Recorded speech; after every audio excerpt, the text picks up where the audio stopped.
दोस्तों, रूस में जहां कल 8.8 तीव्रता का भूकंप आया था, आज वहां फिर कांपी धरती।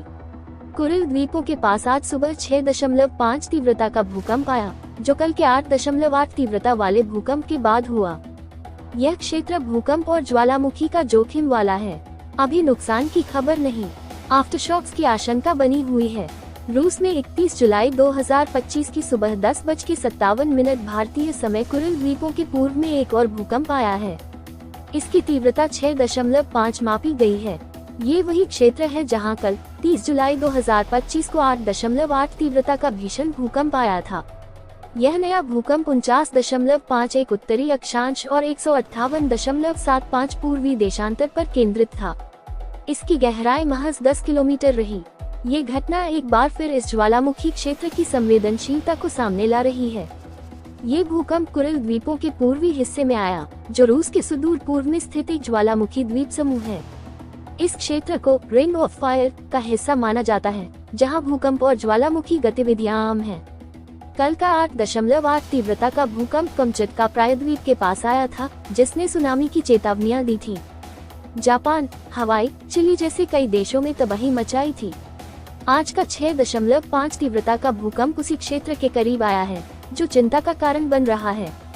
भूकंप की गहराई 10 किलोमीटर रही, जो इसे सतही माना जाता है। सतही भूकंप आमतौर पर ज्यादा महसूस होते हैं और नुकसान की आशंका बढ़ जाती है। हालांकि अभी तक इस भूकंप से किसी बड़े नुकसान या सुनामी की खबर नहीं मिली है, लेकिन विशेषज्ञों का कहना है कि इस क्षेत्र में आफ्टरशॉक्स जारी रह सकते हैं। 30 जुलाई 2025 को सुबह कमचटका प्रायद्वीप के पास आया 8.8 तीव्रता के भूकंप ने पूरे प्रशांत क्षेत्र में हलचल मचा दी थी।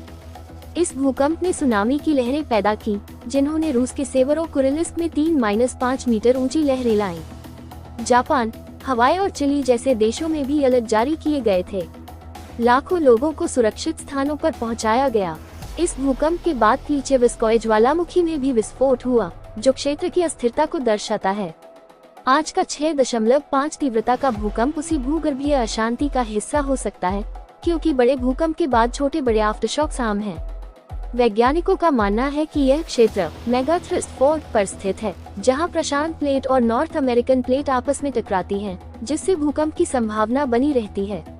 भूकंप की तीव्रता रिक्टर स्केल पर मापी जाती है। 6.5 तीव्रता का भूकंप मध्यम से मजबूत श्रेणी में आता है। इसका मतलब है कि यह भूकंप दूर दूर तक महसूस हो सकता है।